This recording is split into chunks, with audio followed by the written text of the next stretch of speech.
Bueno, ya estamos. ¿Qué es lo que estamos viendo acá? Para ir metiéndonos un poquito más hacia el interior de lo que sería la cavidad nasal. La cavidad nasal está separada en dos mitades. Se pueden también mencionar como dos cavidades, ¿no es cierto? Independientes, en definitiva. Son dos mitades simétricas que están separadas por un tabique, que también se denomina septum. El tabique o septum nasal es básicamente lo mismo. Acá estamos viendo un corte que no salió muy bonito. Un corte se intentó que fuese mediano, parte sí, parte no, porque acá le falta una porción. Pero ahí estamos viendo que este tabique, más allá de los colores, que no son los colores normales, porque está bajo la influencia de algunos conservantes que se utilizan para que no se descomponga el tejido, pero bueno, ahí están viendo el tabique nasal que tiene en su mayor parte es cartílago, ¿sí? La parte cartilaginosa del tabique nasal llega, o sea, comienza desde el vértice de la nariz y llega prácticamente hasta el fondo de la cavidad nasal, donde ahí aparece recién la parte ósea, la parte ósea del tabique nasal, que está representada fundamentalmente por el hueso etmoides. ¿Sí? Tiene una porción ahí, el hueso etmoides, una porción así como vertical. Ese hueso etmoides colabora, ¿no es cierto?, también en formar parte de este tabique nasal. Eh, la mayor parte es cartílago hialino, por eso se ve de un color, en este caso, no muy blanquecino, pero sí es un cartílago bastante blanco, un cartílago que tiene una resistencia importante, por eso se puede llegar a fracturar, por eso se rompe en algunos casos el tabique nasal, la parte cartilaginosa. Y ahí estamos viendo de alguna forma también cómo la parte ósea del tabique nasal se encarga de separar la cavidad craneana, donde está el encéfalo, ahí se ve el encéfalo, ¿no es cierto? El cerebro, el cerebelo, algunas otras porciones, de la cavidad nasal, ¿sí? Ese etmoides que tenemos ahí forma el límite entre dos cavidades importantes, la cavidad nasal y la cavidad craneana. Lógicamente, que hay una conexión también entre ambas cavidades, no están absolutamente separadas, sino que existen conexiones entre la cavidad nasal y la cavidad craneana. ¿Para qué puede ser importante que exista una serie de conexiones entre la cavidad nasal y la cavidad craneana? ¿Qué creen que puede ser de utilidad que haya una conexión entre ambas cavidades? Escucho opiniones, si es que queda alguno ahí dando vuelta. ¿Tiene que ver, profe, con la oxigenación del cerebro o nada que ver? No, no, porque, digamos, el oxígeno no pasa directamente, ¿no es cierto?, al encéfalo, sino que el encéfalo también se oxigena gracias a la sangre, ¿no es cierto?, la sangre que le llega.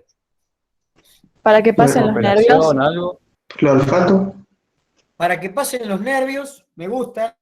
¿Qué nervios se le ocurre que pueden llegar a pasar por ahí? El oculomotor. El óculo motor. El óculo motor me suena como que tiene que ver con el ojo, control del ¿El movimiento. olfatorio?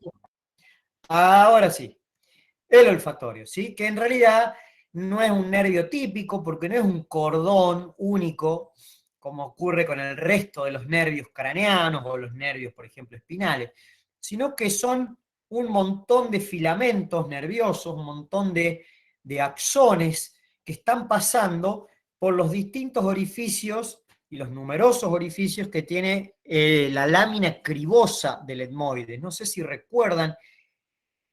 Tal vez no, porque es una parte media compleja, una parte muy profunda, por ahí no se le da demasiada importancia, pero el hueso etmoides tiene lo que se denomina una lámina cribosa. Una criba es un colador, ese es un poco la explicación, por qué se llama lámina cribosa, porque parece como un colador, donde hay muchas perforaciones que tiene el etmoide. Esas perforaciones van a permitir el paso, ¿sí?, de numerosos filamentos nerviosos. No es un solo nervio, ¿sí?, más allá que se llama nervio olfatorio, no es un clásico nervio, sino que son numerosos filamentos nerviosos que están pasando por esos distintos orificios, y de esa manera permite que los sensores, los receptores que captan las sustancias químicas, que no es más ni eso, más que eso, el olfato es eso en definitiva, ¿no? Se captan moléculas químicas que están volatilizadas en el aire, ¿no es cierto? Entonces, los sensores que están en el fondo de la cavidad nasal, en esa mucosa olfativa, esos sensores, esos receptores para captar esas sustancias químicas, permiten, ¿no es cierto?, que pasen los estímulos nerviosos hacia el sistema nervioso central. Es decir, el nervio olfatorio, el par craneano número 1, como se denomina, no es un nervio típico, y en definitiva no va desde el encéfalo hacia la cavidad nasal, sino que es al revés, va desde el fondo de la cavidad nasal hacia el encéfalo, es decir, pasa desde la cavidad nasal hacia la cavidad craneana.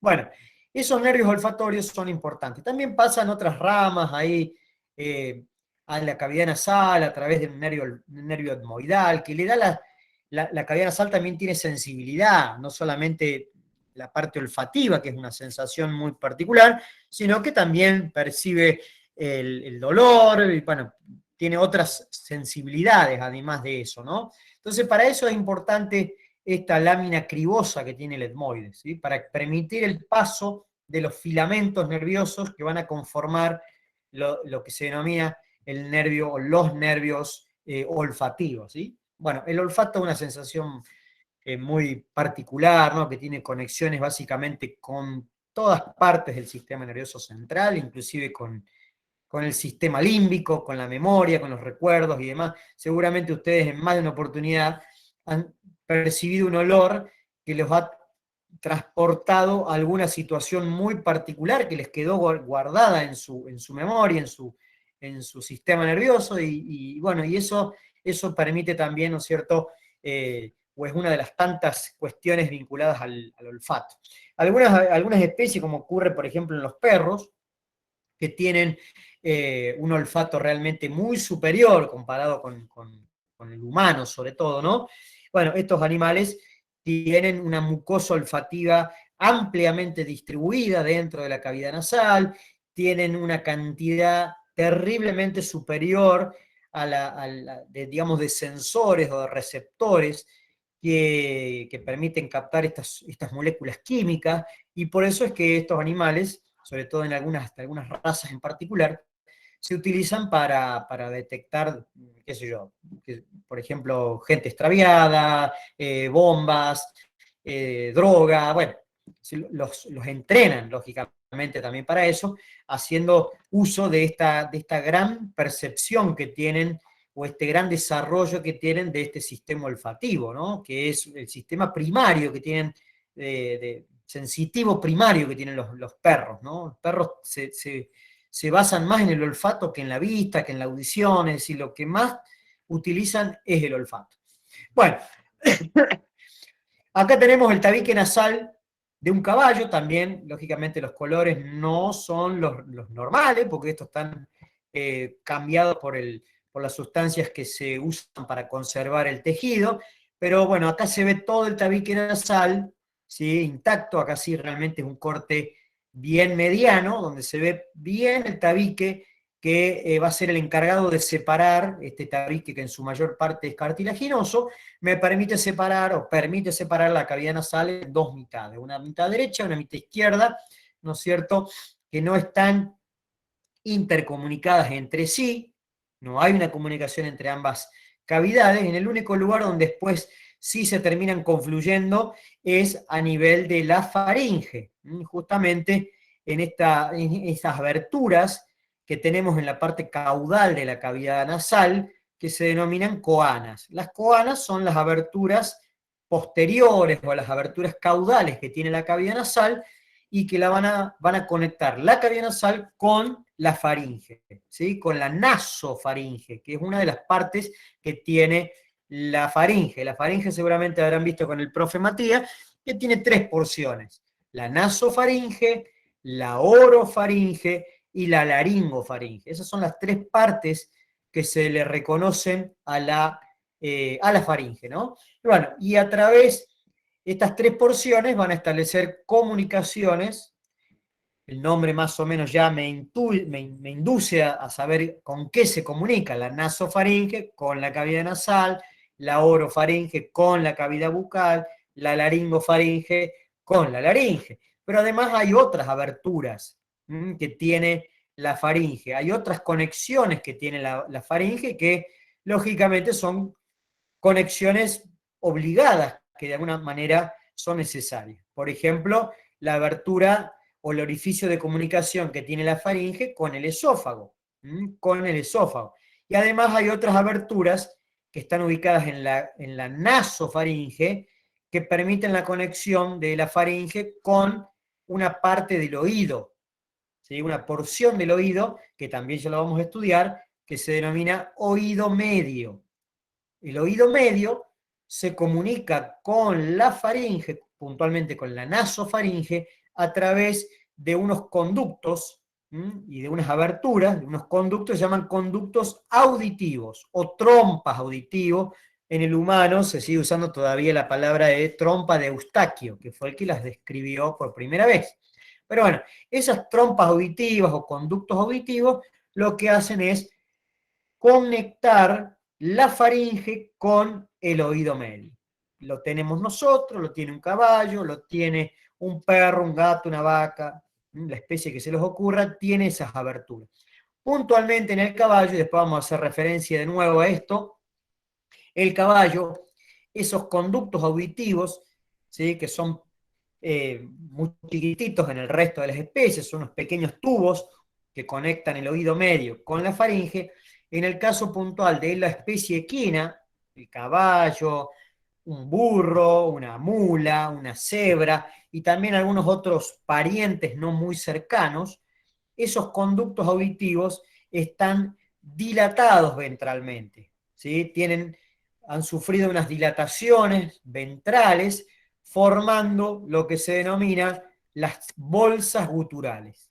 Las bolsas guturales son dilataciones de la pared ventral de los conductos auditivos. Esas bolsas guturales no están presentes ni en una vaca, ni en un perro, ni en un gato, ni en una oveja, ni en una cabra, solamente están presentes en la especie equina, ¿sí? Esas bolsas guturales también hay que tenerlas muy presentes en la anatomía del caballo, porque están permanentemente siendo afectadas por ciertas patologías. Ustedes ya van a ver cómo se contaminan, cómo pueden acceder a las bolsas guturales externamente, internamente, cómo pueden acceder desde adentro, digamos, accediendo a través de la cavidad nasal. Bueno, hay que tener también un endoscopio para poder ingresar a las bolsas guturales. Esas bolsas guturales ya las van a estudiar desde aspectos, sobre todo de la parte patológico, qué es lo que ocurre cuando se afectan. Después les voy a mostrar algunas cuestiones, pero bueno, es para que nos vayamos anticipando un poquito a estas estructuras que son propias del caballo, ¿no? Se llaman bolsas guturales, ahí está marcado, ¿sí? Bolsas guturales, y tienen una capacidad bastante interesante. Son 2 bolsas independientes, una del lado izquierdo, otra del lado derecho, que no están intercomunicadas entre sí. Tienen aproximadamente entre 300 y pico hasta casi 500 mililitros de capacidad. Son bolsas donde adentro no hay líquido, ¿no? Hay una pequeña secreción, hay un poquito de moco, y lo importante de eso es que por las paredes de las bolsas, ¿sí? De ambas bolsas, de la derecha y la izquierda, vienen transitando, vienen, digamos, adheridos a las paredes de las bolsas, una serie de estructuras anatómicas realmente muy importantes, entre ellos numerosos nervios craneanos. Numerosos nervios craneanos van a estar tocando las paredes de las bolsas, también algunos vasos sanguíneos que son importantes. Bueno, por eso de ahí es que cuando aparecen determinadas patologías en esas bolsas, pueden afectarse también estas estructuras que están transitando. Algunos de estos nervios, algunos de estos vasos sanguíneos, bueno, de ahí que empiezan a aparecer determinadas sintomatología en el animal, ¿no? Bueno, eso ya después lo vamos a ver un poquito más, para que prestemos atención y reconozcamos estas estructuras que son realmente muy importantes y que no debemos desconocer, ¿sí? No hay que desconocer que el Profe, caballo tiene estas bolsas guturales. Sí, ¿qué dijo que son dilataciones de qué? dilataciones de las paredes ventrales de los conductos auditivos. ¿Sí? Los conductos auditivos tienen también un pequeño armazón cartilaginoso, ¿sí? Tienen como una especie de tubo que le da esa forma, digamos, como valga la redundancia, tubular, ¿no? Y en el caso del caballo, ventralmente este cartílago que le da el soporte no está bien formado. Entonces, a partir de ahí es como que la mucosa del tubo o de la trompa auditiva forma una dilatación hacia abajo, una dilatación ventral. Son dilataciones ventrales de los conductos o de las trompas auditivas, ¿no? Bueno, Profe, sí. preguntan en el chat si tienen alguna función particular las bolsas guturales. Y eso sigue todavía en debate. Sí, hasta lo que por lo menos sé, no sé si habrá cambiado mucho las cuestiones del funcionamiento, de la fisiología. No sé por qué se escucha ese ruidito de fondo. Bueno, las bolsas guturales, por lo menos los experimentos que se han hecho y lo que un poco motivó a hacer esos experimentos es por qué los tiene el caballo y por qué no los tiene otra especie, ¿no es cierto? Porque eso sería lo más típico de pensar, ¿no?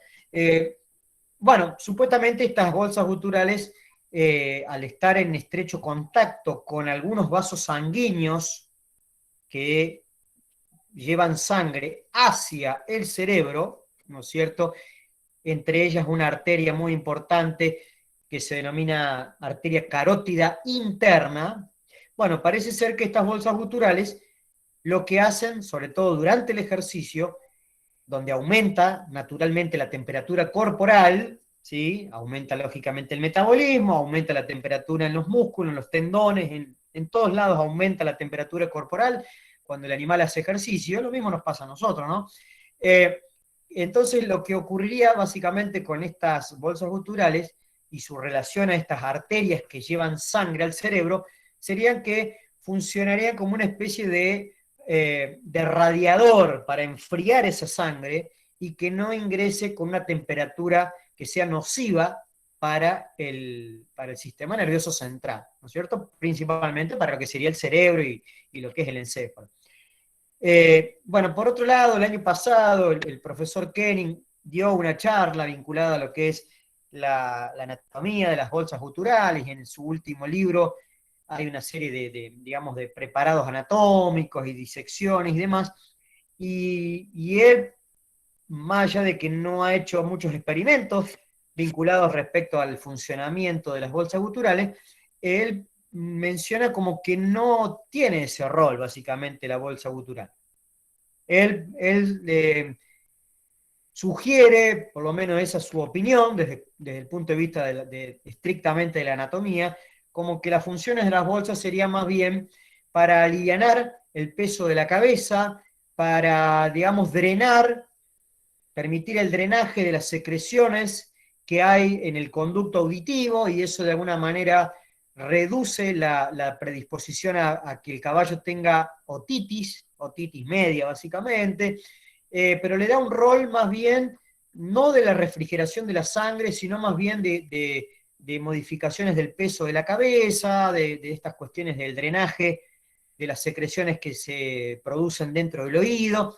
Digamos, él descarta esa cuestión de la cuestión de la refrigeración de la sangre, bueno, que es un experimento que se hizo ya hace algún tiempo, y un experimento bastante complejo que se hizo, donde se le pusieron sensores de temperatura, mediante cirugía, bastante complicado, ¿no? Pensar de ponerse sensores de temperatura a lo largo de la carótida interna, que es una arteria bastante profundo, ¿no? Pero bueno, los experimentos que se han hecho pudieron de alguna manera demostrar que la sangre, digamos, dentro de esa arteria, antes de que ingrese a la bolsa gutural, tiene una temperatura y cuando pasa por la bolsa gutural, tiene una temperatura inferior. De ahí se asume un poquito el resultado de estos experimentos que dicen, bueno, la bolsa tiene roles de refrigerar la sangre para que no ingrese al sistema nervioso central con una temperatura elevada y que pueda lesionar, lógicamente, el sistema nervioso central. Bueno, todavía quedan ahí abiertas algunas intrigas, algunos interrogantes de lo que es las funciones de las bolsas, pero eso es por lo menos lo que yo conozco. No sé si tendrá alguna otra función adicional que falta descubrir. No sé, capaz que sí. Pero bueno, eso es un poquito lo que yo les puedo comentar de lo que he podido leer y lo que he podido investigar de las bolsas guturales. Bueno, ahí tenemos donde se ha sacado el tabique nasal, la parte cartilaginosa, se ven dentro de la cavidad nasal lo que son los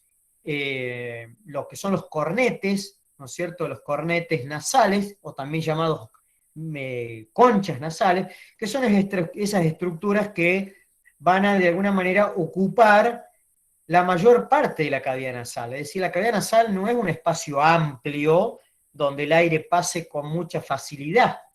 Por eso veíamos esa diapositiva inicialmente que decía que la mayor resistencia al paso del aire está en la cavidad nasal, en la faringe, en la laringe. Bueno, justamente por esto, porque los cornetes nasales están ocupando gran parte de la cavidad, donde los únicos lugares donde puede pasar el aire son esos pequeños espacios que se denominan meatos, ¿sí? Los meatos son espacios que quedan entre los cornetes y las paredes de la cavidad nasal. Se reconocen distintos meatos, como también hay distintos cornetes. Está el cornete dorsal, el cornete ventral, que son los más grandes, el cornete medio, que es el que está más en el fondo de la cavidad nasal, y también hay un cornete denominado muy mezclado ahí, casi que lo mismo, que se llama cornete etmoidal. Esto se repite de ambos lados de la cavidad nasal, ¿sí? Del lado izquierdo y del lado derecho se repite nuevamente lo mismo, ¿no? Son cuestiones simétricas que hay en la cavidad nasal. Entonces, entre medio de los cornetes, entre sí, y los cornetes y las paredes, el techo y el piso de la cavidad nasal, aparecen pequeños espacios por donde tiene que pasar el aire, ¿sí? Que se denominan meatos. Meatos nasales.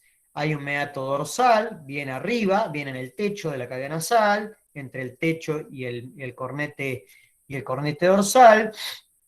Hay un cornete medio, entre medio de los dos cornetes más grandes, el nasal dorsal y el nasal ventral.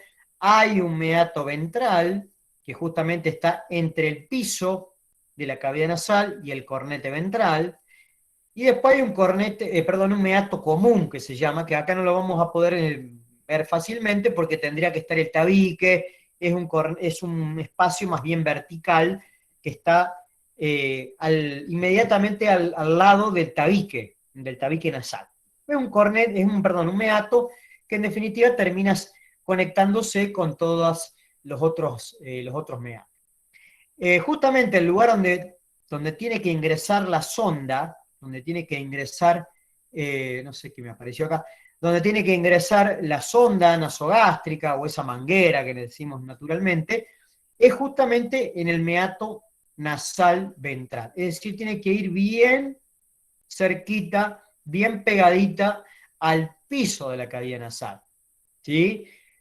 Para eso hay que, ¿no es cierto?, dilatar el hollar, ver bien dónde está el piso, orientar la punta de la sonda para que vaya bien pegada al piso de la cavidad nasal, porque si nos metemos en otro de los meatos, nos vamos a meter en lugares no adecuados y que podemos llegar a romper inclusive los cornetes, podemos lesionar los cornetes, que son estructuras óseas muy delicadas, óseas y cartilaginosas muy delicadas, muy delgadas, y que se rompen con facilidad y se lesiona la mucosa con facilidad, y eso provoca un sangrado bastante importante, ¿no?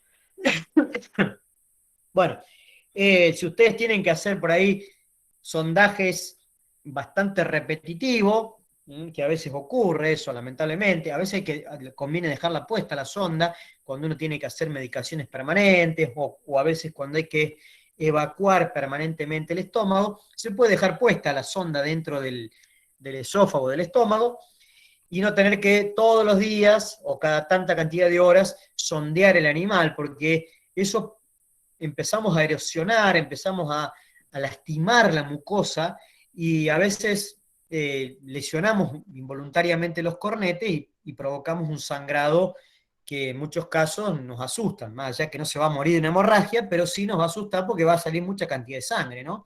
Bueno, eso es parte también de la práctica y algo que les va a pasar un poco con la práctica profesional. Entonces la sonda va a ingresar por el orificio nasal, cualquiera de los dos, en definitiva es lo mismo. Vamos a ir por el piso de la cavidad nasal, bien por el meato nasal ventral, va finalmente a salir esa manguera, la punta de la manguera, por las coanas, que son las aberturas, ¿no es cierto?, que tenemos acá en el fondo de la cavidad nasal, ¿sí? Y a partir de ahí la manguera va a ingresar en la faringe. Justamente en ese lugar es cuando el animal percibe lógicamente que hay algo en su faringe y empieza a intentar tragar. Generalmente es eso lo que hace, ¿no? Intenta tragar eso que está ahí, esa manguera, y justamente en ese momento es cuando por ahí uno tiene que tratar de avanzar la manguerita, la sonda, para que naturalmente ingrese al esófago. El esófago está, no sé si va a ver en la punta del mouse, ahí del cursor, pero el esófago justamente está acá. Si pudiese marcar y rayar con algo, lo haría, pero no puedo. Pero justamente ahí está el esófago, es decir, está arriba, a dorsal de la laringe. La laringe es todo esto que está acá, cortada, lógicamente. Pero entonces la manguera tiene que salir por acá y meterse acá arriba, ¿sí? A dorsal de la laringe, ahí donde va a estar el esófago. El animal cuando traga, naturalmente, nos facilita un poco la maniobra porque él lo que va a hacer es dirigir, a medida que va tragando, va a dirigir la punta de la manguera hacia la entrada del esófago. Bueno, a veces intentamos más de una vez, no entra el esófago, nos metemos adentro de la tráquea, el animal empieza a toser, va a empezar a salir aire. Bueno, ahí nos damos cuenta un poquito que está dentro de la tráquea y no del esófago. Y en general también pasa muy fácilmente. Cuando la manguera entra muy fácilmente a la tráquea, se van a dar cuenta porque pasa directamente por un tubo sin dificultad. Ahora, cuando ingresó bien dentro del esófago, ahí van a ver que tienen que hacer un poco más de fuerza, no es mucha, pero sí tienen que hacer un poco más de fuerza para que vaya avanzando la manguera dentro del esófago. Bueno, ahí les voy a mostrar que esto lo hice el año pasado, en la virtualidad. Hice un pequeño video, ¿no? Vamos a mostrar un poquito esta cuestión del sondaje nasogástrico. Lo hice en un animal que era un flacuchento que estaba en determinado lugar, y lo usé porque básicamente tiene el cuello bien finito, estaba medio desnutrido el pobre bicho, y se le nota inclusive por debajo de la piel cuando va pasando la sonda por el cuello, ¿no? Va pasando la sonda dentro del esófago y se nota. Quería ver si podía mostrarlo. ¿A dónde está? Esperen que voy a mostrar, dejar de mostrar. Voy a compartir otra cosa. A ver. ¿A dónde está? Esperen un cachito. Primero quiero poner pantalla completa, que no sé dónde está. ¿Dónde está? Video. Acá. No, captura pantalla. ¿Dónde? Acá está. Bueno. Pero esto que sale. A ver si se ve. ¿Se ve ahí? ¿O no se ve? No, profe. No, no se ve, profe. Ahora está presentando. Ahora sí. ¿Ahí se ve? Sí, profe. Ok. Se ve, profe. Bueno. Que quería hacer era avanzar, pero no sé por qué no avanza esto.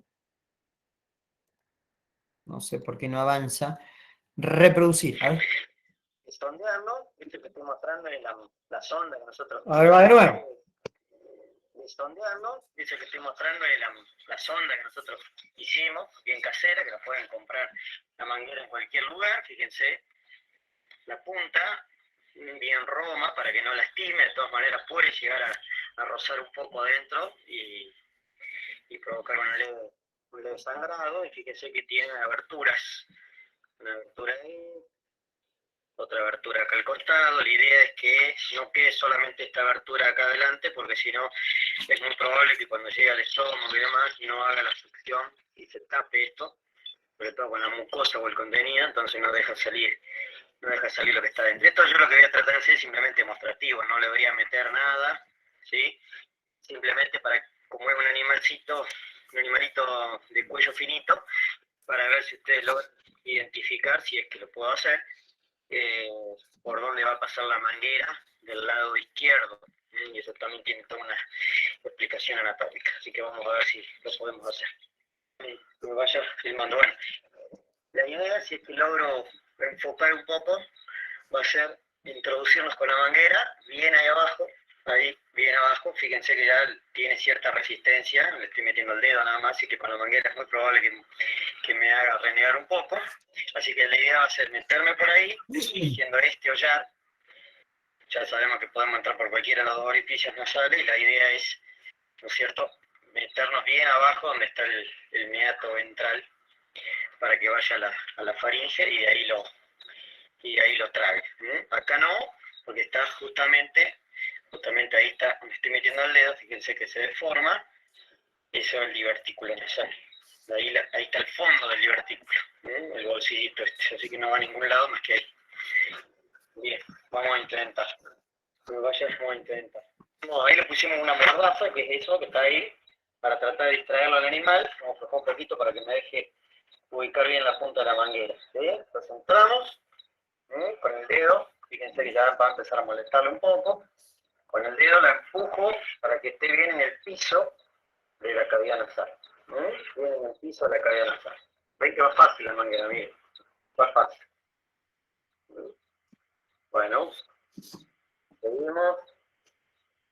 Hace un momento, fíjense cómo traga. Fíjense, miren cómo es el animal cuando está tocando la zona de la faringe, cómo traga. Cuando yo muevo un poco, ¿ven cómo hace? Bueno, esa es la idea, que trague para tratar de enfocarla en el esófago.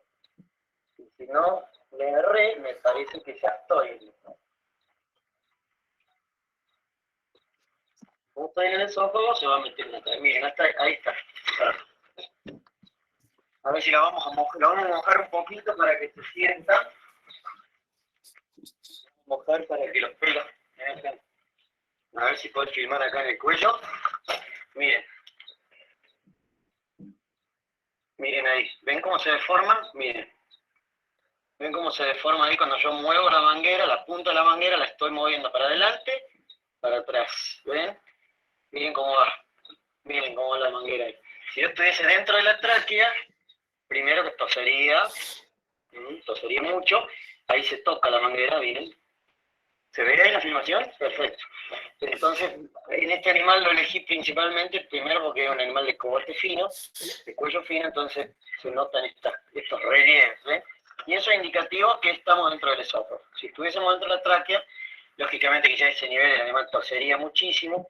Bueno, la idea no es meterlo hasta dentro de todo, simplemente la maniobra, por dónde va la manguera y cómo se toca, porque el esófago va del lado izquierdo, en gran parte del cuello. Bueno, la voy a retirar para no torturar el bichito. Listo. Perfecto, gracias. Bueno, ahí estaba entonces un poco el video este muy casero.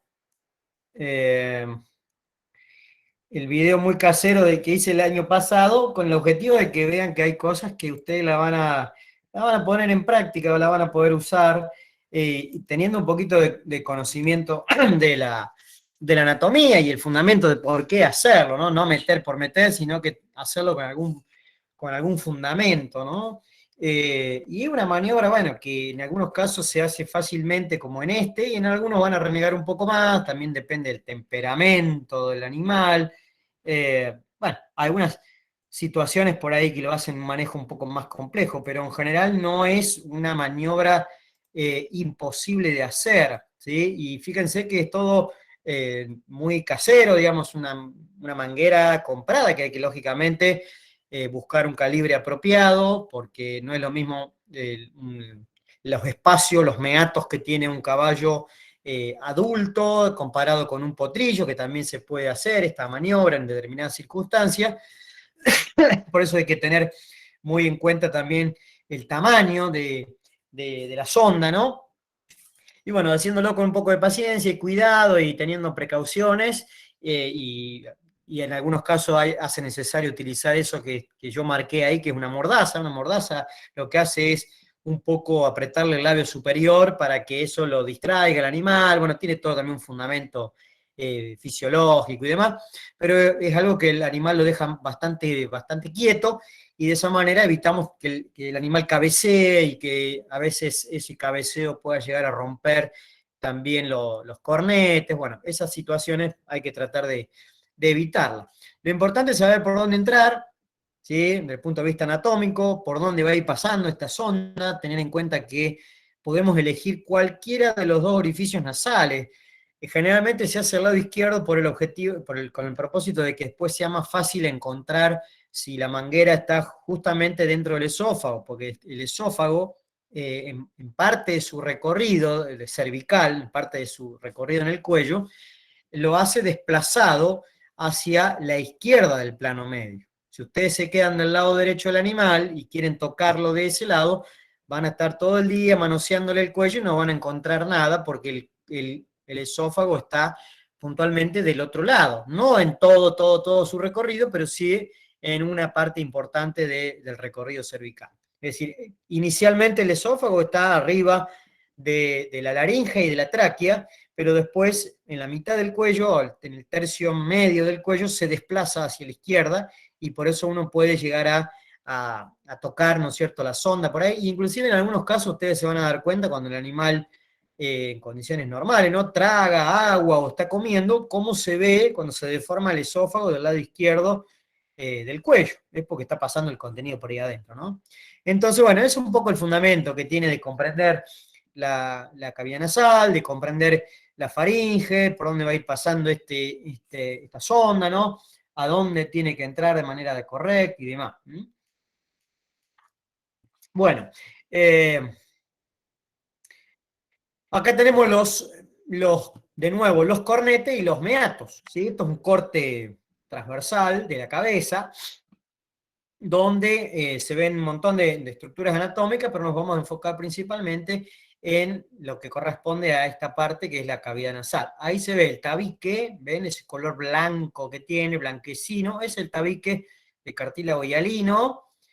Después se ven los cornetes, que bueno, no es la misma forma que tienen los cornetes, por ejemplo, en un carnívoro, ni cerca tampoco la forma que tienen un cerdo. Hay algunas especies que realmente los cornetes son terriblemente más complejos de lo que estamos viendo acá. En los carnívoros y en el cerdo realmente la forma que tiene, el aspecto que tienen los cornetes son muy, muy complejos. Y es más, los espacios por donde pasa el aire son muy, muy chiquititos, ¿no? Entonces, bueno, acá estamos viendo el cornete nasal dorsal de un lado, el cornete nasal dorsal del otro, el ventral. Bueno, están, fíjense, medios enroscados, y a su vez está todo tapizado por una mucosa, ¿no es cierto?, de tipo respiratoria, donde hay abundante cantidad de vasos sanguíneos. Todos esos pequeños orificios negros que se ven ahí son venas que han sido cortadas y que no tienen contenido, pero ahí vemos que toda la cavidad nasal, ¿sí?, está tapizada por mucosa, y que además esa mucosa tiene una gran cantidad